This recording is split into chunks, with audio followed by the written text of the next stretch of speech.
الحمد لله نحمده ونستعينه ونستغفره ونؤمن به ونتوكل عليه ونعوذ بالله من شرور أنفسنا ومن سيئات أعمالنا من يهده الله فلا مضل له ومن يضلله فلا هادي له ونشهد أن لا إله إلا الله ونشهد أن سيدنا ومولانا وملجأنا ومأوانا وشفيعنا محمدا عبده ورسوله أما بعد فأعوذ بالله من الشيطان الرجيم بسم الله الرحمن الرحيم إلا تنصروه فقد نصره الله إذ أخرجه الذين كفروا ثاني اثنين إذ هما في الغار إذ يقول لصاحبه لا تحزن إن الله معنا آمنت بالله صدق الله مولانا العظيم وصدق رسوله النبي الكريم الأمين إن الله وملائكته يصلون على النبي يا أيها الذين آمنوا صلوا عليه وسلموا تسليما اللهم صل على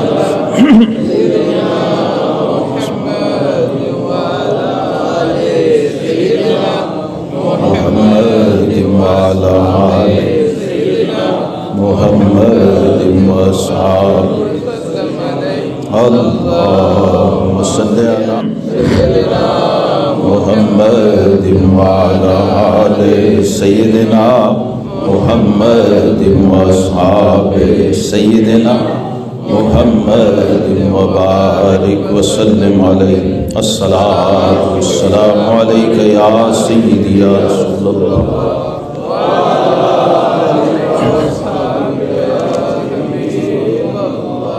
الصلاة والسلام عليك يا سيدي يا رسول الله وعلى آلك وأصحابك يا حبيب الله مولاي صل وسلم دائما أبدا على حبيبك خير الخلق كلهم يا صاحب الكمال ويا أكمل البشر یا صاحب الکمال و یا اکمل البشر من وجهک الکریم لقد اکرم القمر بعد از خدا حبیب خدا شد بزرگ تر بعد از خدا حبیب خدا شد بزرگ تر بعد از نبی بزرگ توی قصہ مختصر گرامی قدر حاضرین، ماہ جمادی الثانی میں 22 جمادی الثانی ہے۔ یہ سیدنا امیر المؤمنین خلیفۃ الرسول بلا فصل امام الصحابہ رئیس الصدیقین یار غار و مزار سیدنا صدیق اکبر رضی اللہ عنہ کا یوم وصال ہے۔ اس کی مناسبت سے آج جس موضوع پہ ہم گفتگو کریں گے وہ ہے جناب سیدنا صدیق اکبر رضی اللہ عنہ کا مقام معیت و مصاحبت۔ اور یہ اللہ کا ہم پہ احسان ہے کہ ہم اپنے عقائد کو جب بیان کرتے ہیں تو سب سے پہلے قرآن پاک کی آیت پڑھتے ہیں اور اسی آیت سے اس مضمون کو اخذ کرتے ہیں۔ یہ دونوں لفظ اور یہ دونوں ٹائٹل قرآن پاک کی سورہ توبہ کی آیت 40 کا جز ہیں جو میں نے پڑھی ہے، اور اس کو ہر مسلمان کو بڑے دھیان سے سننا اور سمجھنا چاہیے، اس لیے کہ جب ذکر صدیق اکبر ہوتا ہے تو صرف فضائل کا باب نہیں کھلتا، ساتھ عقائد کا باب بھی کھلتا ہے۔ فضائل جو ہے نا، یہ ماشاءاللہ سبحان اللہ تک، نعروں تک اور باتوں تک اور تقریروں اور جلسوں اور ثواب اور نیکی کی حد تک محدود ہیں، لیکن جب عقائد کی بات آتی ہے تو وہ ایمان، عقیدے کا مطلب ہے ایمان، اور سیدنا صدیق اکبر رضی اللہ تعالیٰ عنہ کی ذات گرامی ہمارے دین میں، اسلام میں، شریعت اسلامیہ میں وہ بنیادی ستون ہیں کہ اگر ان کو درمیان سے ہٹا دیا جائے تو امت اللہ اور رسول دونوں سے کٹ جاتی ہے۔ اس لیے قرآن پاک میں جہاں جہاں ان کا ذکر آیا ہے، ان کی بات آئی ہے، بلکہ قرآن میں تو صرف ایک ہی شخص کو اللہ نے صحابی کہا ہے۔ یہی آیت ہے وہ جو میں نے پڑھی ہے، سورہ توبہ آیت 40، جس میں فرمایا اذ یقول لصاحبہ۔ ایک ہی ہستی ہے جس کو اللہ نے قرآن میں اپنے حبیب کا صاحب، صحابی اور ساتھی کہا۔ میں اس سے یہ ایک اشارہ سمجھتا ہوں کہ یہ ہے تو ایک، لیکن اس کی ایک ذات میں کل صحابہ موجود ہیں۔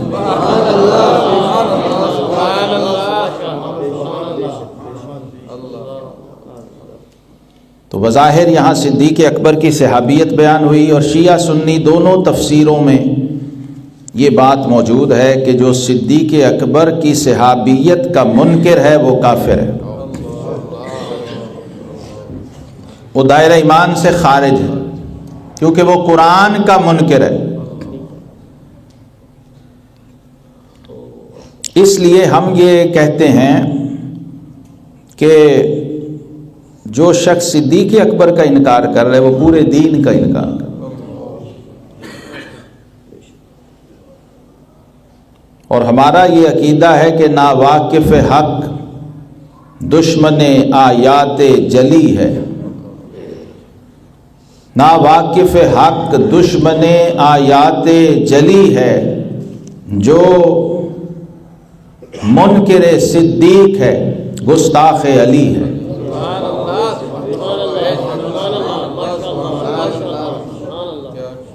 میری کوشش ہوتی ہے جو بھی آیت میں پڑھتا ہوں پہلے میں ڈھونڈتا ہوں کہ اس کی تفسیر میں باب مدینۃ العلم نے کیا کہا ہے۔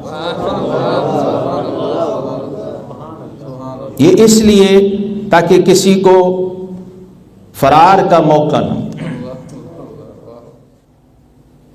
یعنی ابو بکر صدیق سے بھاگے گا تو آگے ذوالفقار حیدری۔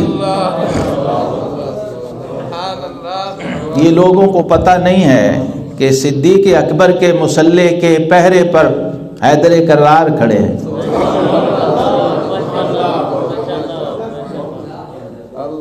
تو اس لیے ہم تو بڑے سادہ سے انداز سے صرف ٹھوس، بڑا اوپر نیچے سب کچھ ہو سکتا ہے، پرفارمنس بھی ہو سکتی ہے، بڑا کچھ، لیکن اس کی ضرورت نہیں۔ اتنے مضبوط کانٹینٹ کے بعد صرف ایمان چاہیے۔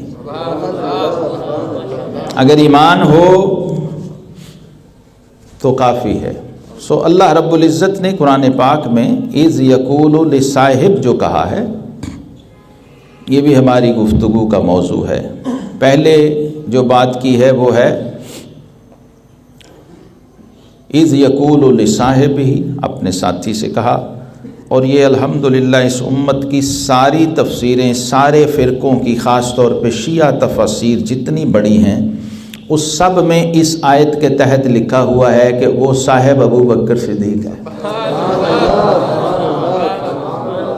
وہ اس لیے کہ اللہ رب العزت نے یہاں تیسرا اور کوئی رکھا ہی نہیں تھا، کوئی گنجائش چھوڑی نہیں تھی، وہ اس لیے کہ ان دو کا تیسرا رب العزت نے خود بننا تھا۔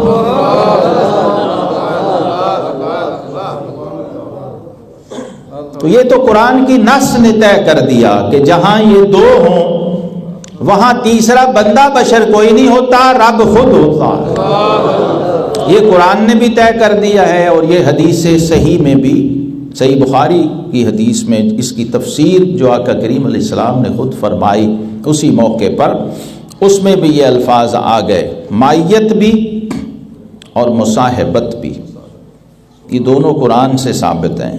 تو آج بس تھوڑا سا اس بات کو سمجھ لیں کہ مائیت کیا ہوتی ہے اور صدیق اکبر کی مائیت کیا ہے۔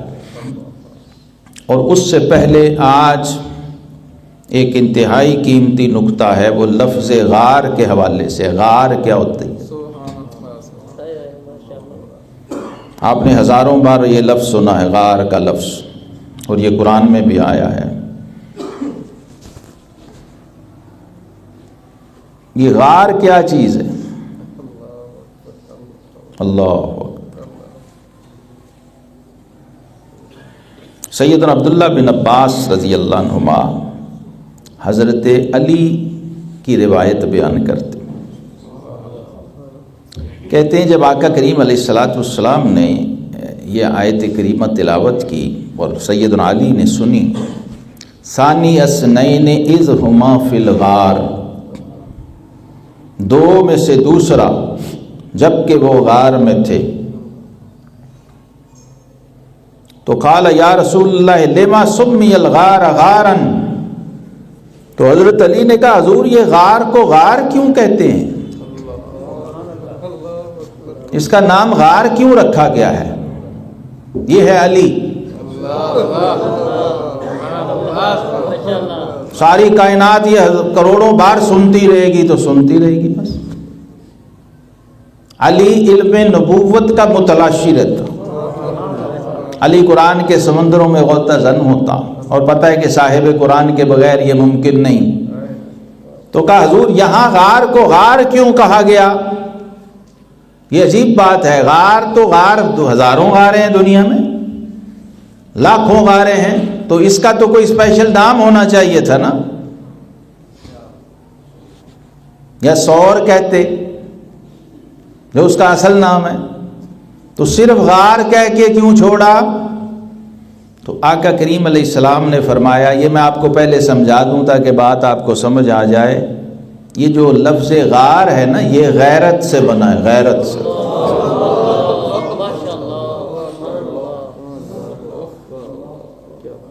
اسی سے لفظ غیرت نکلا ہے۔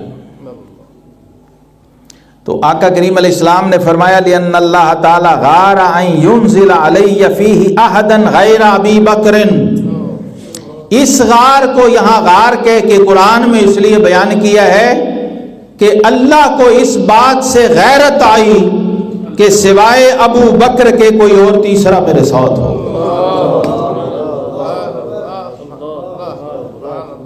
یہ اللہ کی غیرت کے خلاف تھا کہ میرے حبیب کے ساتھ ابو بکر کے علاوہ کوئی اور ہو، اس لیے غیرت کا مظاہرہ تھا کہ جہاں یہ دو ہوں وہاں تیسرا اللہ خود ہوتا ہے۔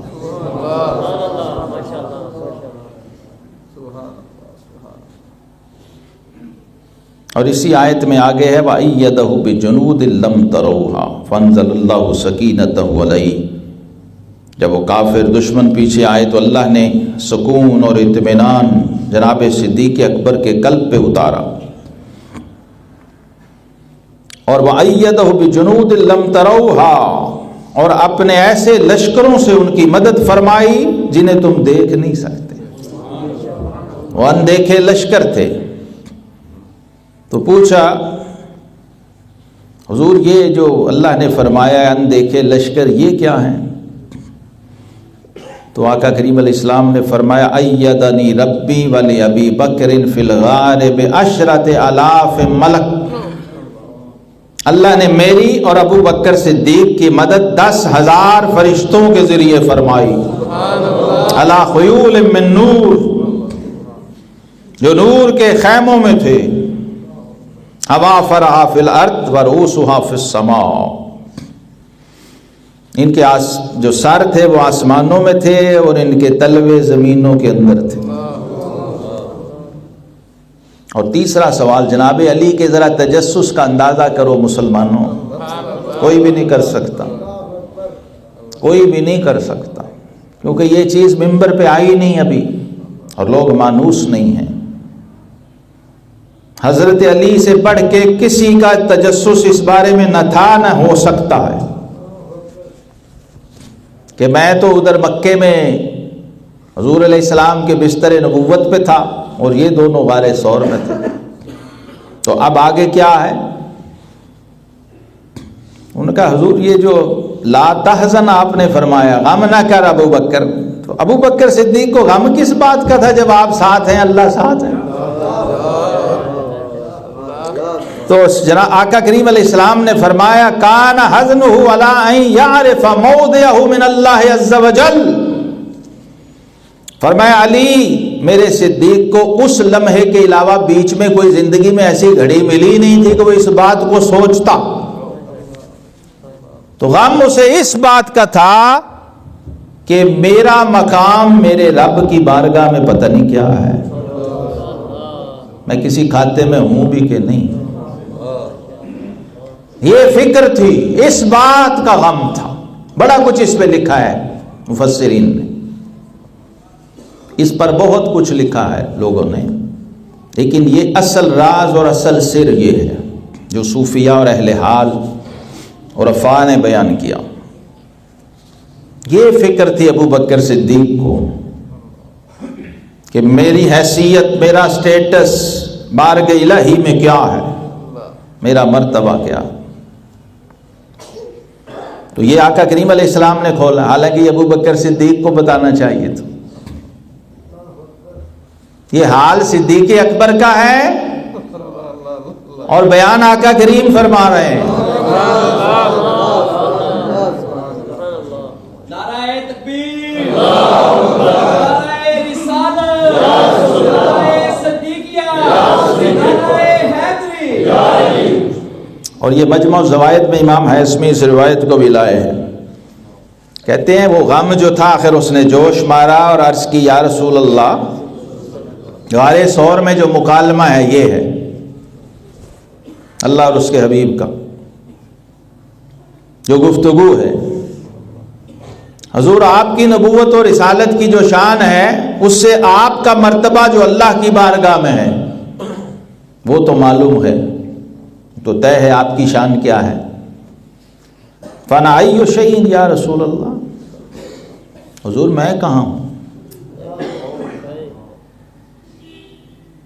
میں کون ہوں، میں کیا ہوں، میری حیثیت کیا ہے؟ تو رحمت عالم سید الانبیاء والمرسلین صلی اللہ علیہ وسلم جو اس وقت غار میں دوسرے تھے، ثانی اثنین، دو میں سے دوسرا، دونوں ہی دو کا دوسرا ہے،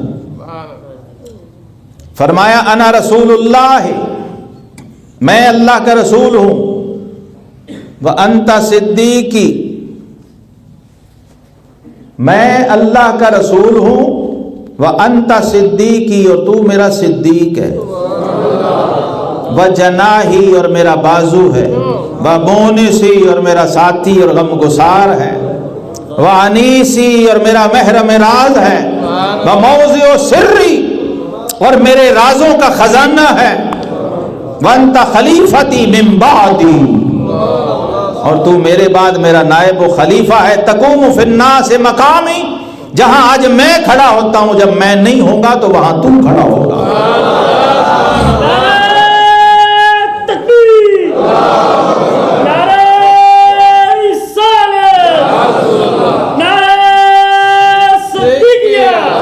صدیق ہے، وانت دجیعی، اور تو یہاں ہی نہیں، میرے روزے اور مزار میں بھی میرے ساتھ ہی آرام فرما ہو۔ ہائے ہائے ہائے ہائے،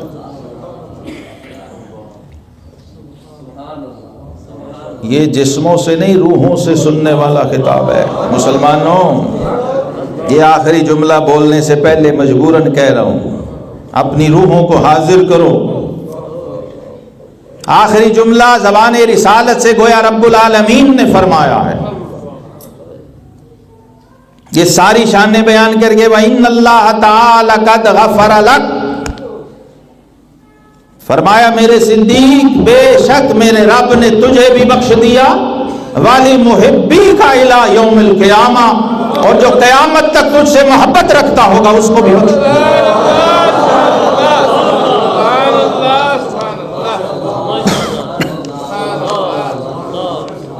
جناب سیدنا امیر المومنین صدیق اکبر جو چونکہ خود محبت کا منبع اور خزانہ ہے، اس لیے ان کے ساتھ اگر کسی کو تعلق اور باطنی محبت اور روحانی مناسبت نصیب ہو جائے تو اس سے بڑی سعادت کوئی ہو نہیں سکتی۔ سورہ اسراء کی آیت 80 ہے، اس کے تحت میں پڑھ رہا تھا وَقُلْ رَبِّ أَدْخِلْنِي مُدْخَلَ صِدْقٍ وَأَخْرِجْنِي مُخْرَجَ صِدْقٍ۔ تو اس کے تحت ائمہ تفسیر نے لکھا ہے یہ جو مدخل صدق ہے، اے اللہ مجھے صدق کے گھر میں داخل کر دے۔ وہ کہتے ہیں وہ غار ثور ہے، کیونکہ دونوں ہی صدق کے منبع والذی جاء بالصدق وصدق بہ، دونوں ہی غار ثور میں تھے۔ تو کہتے ہیں ادخلنی مدخل صدق یعنی غار ثور، واخرجنی مخرج صدق، اس مرکز حق و سچ سے مجھے نکال کے پھر دوسرے مرکز حق کو سچ میں داخل کر دے، یعنی من غار ثور الی المدینہ، کیونکہ ہجرت ہو رہی تھی۔ اور نبی رحمت صلی اللہ تعالیٰ علیہ وسلم نے جناب صدیق اکبر رضی اللہ تعالیٰ عنہ کی، جیسے قرآن کہہ رہے ہیں نا، اس موقع پر صحیح بخاری میں ہے جب آپ نے پریشانی کا اظہار کیا، اپنی بے چینی کا اظہار کیا، کافر دشمن بھی، ظاہری تو یہ تھا اور باطنی یہ تھا جو میں نے بیان کر دیا۔ یہ غار ثور پہ اس لیے جناب فاروق اعظم اور سیدنا علی رشک کیا کرتے تھے اور فخر کیا کرتے تھے کہ یہ اکیلے تنہا جس ہستی کے حصے میں آیا یہ ساتھ وہ کسی اور کو نصیب نہیں ہوا۔ تو وہاں آقا کریم علیہ السلام نے جو ارشاد فرمایا تھا وہ تھا ما ظنک باثنین اللہ ثالثہما، جسے قرآن نے کہا ان لا تحزن ان اللہ معنا، غم نہ کر بے شک اللہ ہم دونوں کے ساتھ ہے۔ یہ مقام معیت ہے، معیت ساتھ کو کہتے ہیں، کارڈ پہ لکھتے ہیں نا میں اہل و عیال، یہ وہ معا ہے۔ سورہ فتح میں بھی اس کو بیان کیا محمد رسول اللہ والذین معہ، اور وہاں بھی مفسرین نے لکھا ہے والذین معہ سے مراد ابو بکر صدیق ہیں۔ اشداء علی الکفار کی تفسیر فاروق اعظم ہے، اور رحماء بینہم کی تفسیر عثمان غنی ہے، اور تراہم رکعا سجدا یہ سیدنا علی المرتضی شیر خدا۔ والذین معہ وہ جو ان کے ساتھ ہیں، یہ اللہ گواہی دے رہا ہے، اللہ کو پتہ ہے کون ساتھ ہے تو اس نے بتا دیا۔ تو یہاں اس کی وضاحت کر دی ان اللہ معنا، یعنی جیسے میرا رب میرے ساتھ ہے ویسے ہی تیرے ساتھ۔ حضرات صوفیہ کرام اور مشائخ نقشبندیہ وہ اس کو کہتے ہیں توجہ اتحادی۔ یہ میں ان اہل سلوک اہل طریقت کے لیے عرض کر رہا ہوں جو ان احوال کو جانتے ہیں۔ مشائخ نقشبندیہ جو اہل سلوک و طریقت ہیں ان کے اندر توجہ 4 قسم کی ہے۔ مشائخ نقشبندیہ میں جو غار ثور سے فیض چلا ہے، پہلی جو توجہ کرتے ہیں وہ ہے انعکاسی، دوسری القائی، اور تیسری اصلاحی، اور چوتھی اتحادی۔ 4 قسم کی توجہ باطنی اور روحانی ہے جو مرشد کامل ہو تو اپنے مرید پہ کر کے اس کو منازل سلوک طے کرواتا ہے۔ تو فرماتے ہیں جو غار ثور میں سینہ مصطفیٰ سے جو توجہ اور فیض سینہ صدیق اکبر میں گیا وہ توجہ اتحادی تھا، اور اس کا مطلب یہ ہوتا ہے توجہ اتحادی کا کہ من تو شدم تو من شدی۔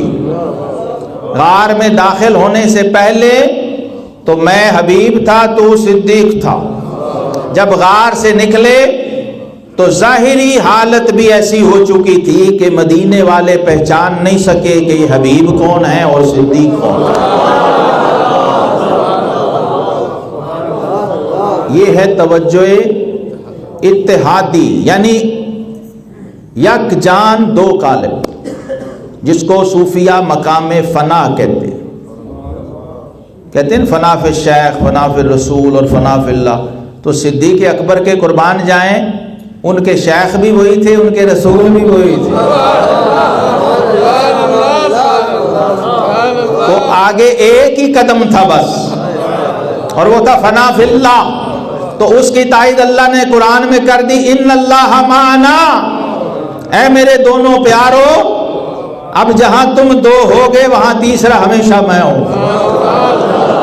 تو خواجہ باقی باللہ رحمۃ اللہ علیہ، یہ ہمارے امام ربانی مجدد الفسانی رحمۃ اللہ کے پیر و مرشد ہیں، اور نقشبندیوں کے بہت بڑے ولی اور شیخ اور بزرگ۔ آپ کی خانقاہ میں کچھ مہمان آ گئے، تو ایک تندور والا تھا گلی میں، رات کے وقت لیٹ آئے تو لنگر نہیں تھا۔ اس تندور والے نے، ہوٹل والے نان بھائی نے دیکھا کہ مہمان لیٹ ہیں تو کھانا تو خانقاہ میں ہوگا نہیں، تو لانگری کو جا کے لنگر پیش کر دیے، اس کے پاس تھا، روٹیاں تھیں۔ جب پیش کیا مہمانوں نے کھا لیا، تو صبح آپ نے پوچھا خادم سے، درویش سے، کہ مہمانوں نے لنگر کھایا تھا؟ اس نے کہا جی۔ کہاں سے آیا تھا؟ اس نے کہا جی وہ جو نان بھائی ہے تندور والا اس نے دیا ہے۔ تو آپ نے فرمایا اس کو بلاؤ، اس کا شکریہ ادا کریں۔ جب بلایا تو فرمایا کہ تم نے ہمارے مہمانوں کی مہمان نوازی کی اور لنگر پیش کیا، تو بتاؤ اس کے بدلے میں ہم سے کیا چاہتے ہو؟ اس نے کہا بس دعا کریں، اللہ کے آپ بزرگ ولی نیک بندے، دعا کر دیں۔ فرمایا کچھ مانگ لو۔ پھر اس نے عاجزی سے کہا حضور دعا دے دیں۔ فرمایا کچھ مانگ لو۔ تو اس نے کہا پھر مجھے باقی باللہ بنا دیں۔ تو خواجہ باقی باللہ نے فرمایا برتن چھوٹا ہے اور چیز بڑی مانگ رہا ہوں۔ اس نے کہا جی بس پھر اگر دینا ہے تو پھر زندگی کا کیا پتہ ہے، ساری زندگی روٹیاں لگائیں تندور پہ، تو کچھ مل جائے۔ آپ اللہ کے پیارے ہیں، خود باقی باللہ ہیں، لوگ فنا فی اللہ ہوتے ہیں، آپ بقا باللہ کے مقام پہ، یہ اس سے اگلی منزل ہے۔ اسے بھی پتا تھا یہ کون کہہ رہا ہے، تو آپ نے فرمایا چلو اس کو حجرے میں لے گئے، اور یہ توجہ جو غار ثور میں امام الانبیاء نے صدیق اکبر پہ فرمائی تھی، وہ توجہ اتحادی اس نان بائی پہ کی، تو جب حجرے سے باہر آئے تو دونوں ہی باقی باللہ تھے، ظاہری حیت اور حالت بھی تبدیل ہو چکی تھی اس تندور والے کی، لیکن صرف یہ تھا کہ وہ ڈول رہا تھا، کانپ رہا تھا، لرز رہا تھا، خود پہ قابو نہیں تھا۔ تو میں مریدوں نے پہچانا کہ یہ ہمارے مرشد ہیں اور یہ نان بھائی ہے جو ڈاواں ڈول ہے، تو تھوڑی دیر بعد گرا اور اس کی روح پرواز کر گئی، اللہ کو پیارا ہو گیا۔ تو آپ نے فرمایا کہ یہ برتن چھوٹا تھا لیکن چیز اس نے بہت بڑی مانگ لی تھی، اس کی تاب نہ لا سکا، لیکن میں کہتا ہوں پھر بھی وہ خوش بخت تھا، اور کتنا خوش نصیب تھا جو غوثوں قطبوں کو منزلیں عمریں لگا کے ملتی ہیں، اسے 4 روٹیوں کے بدلے اللہ کے ولی کی نگاہ کا صدقہ عطا ہوئی۔ یہ غار ثور کے فیضان کی ایک چھوٹی سی جھلک ہے۔ اس لیے آقا کریم علیہ الصلوۃ والسلام کئی موقع پہ جناب صدیق اکبر کو فرماتے کہ ابو بکر انت صاحبی فی الغار و صاحبی علی الحوض، تو غار میں بھی میرا ساتھی اور حوض کوثر پہ بھی میرا ساتھی۔ جب امت کو حوض کوثر کے جام پلائے جائیں گے تو میرے ساتھ تو کھڑا ہو۔ اور یہ جو غدیر خم ہے، یہ بھی ایک روایت آخر میں تھا جس پہ کھڑے ہو کے آقا کریم علیہ السلام نے اعلان کیا تھا مدینہ پاک کے رستے میں، مقام غدیر خم جسے کہتے ہیں، من کنت مولاہ فہذا علی مولا، جناب علی کا ہاتھ پکڑ کے اعلان کیا تھا۔ وہ تالاب تھا، ایک جوہر تھا، چھوٹے سا جھیل ٹائپ، حوض تھا، سوئمنگ پول سمجھ لیں آج کی زبان میں۔ تو وہاں پر آقا کریم علیہ السلام نہائے ہیں، غسل کیا اس میں۔ صحابہ کے امام حیثمی لائے اس کو مجمع الزوائد میں، اور امام طبرانی اور دیگر محدثین، وہ کہتے ہیں اس میں نہانے جب اترے نا، چونکہ بہت بڑا نہر نما وہ تھا، تو نہاتے ہوئے آقا کریم علیہ السلام نے فرمایا ہر کوئی نہاتے ہوئے اپنے اپنے ساتھی کی طرف جائے۔ تو ارحب صحابی جو ان کے ساتھی دوست تھے، احباب میں زیادہ تعلق والے تھے، قرب تھا، بھائی بنے ہوئے تھے، نہاتے ہوئے وہ ان کی طرف گئے اور آقا کریم علیہ السلام تیرتے ہوئے جناب صدیق اکبر کی طرف گئے اور جا کے ان کو ایسے جپا ڈال کے معانقہ کیا، بازوؤں میں لیا اور فرمایا، نہاتے ہوئے غسل کی کیفیت میں جناب صدیق اکبر کو پکڑ کے فرمایا، وَأَنَا إِلَىٰ صَاحِبِي وَأَنَا إِلَىٰ صَاحِبِي، تم سب اپنے اپنے ساتھی کی طرف جاؤ اور میں اپنے ساتھی کی طرف۔ تو یہ بھی ایک اعلان اور محبت کی کیفیات تھیں جو آقا کریم علیہ السلام صحابہ کو بتایا کرتے تھے کہ یار غار و مزار کا مقام اور مرتبہ ہماری نظر میں کیا ہے۔ اللہ رب العزت ہمیں فیوزات صدیقیت سے استفادہ کی توفیق عطا فرمائے۔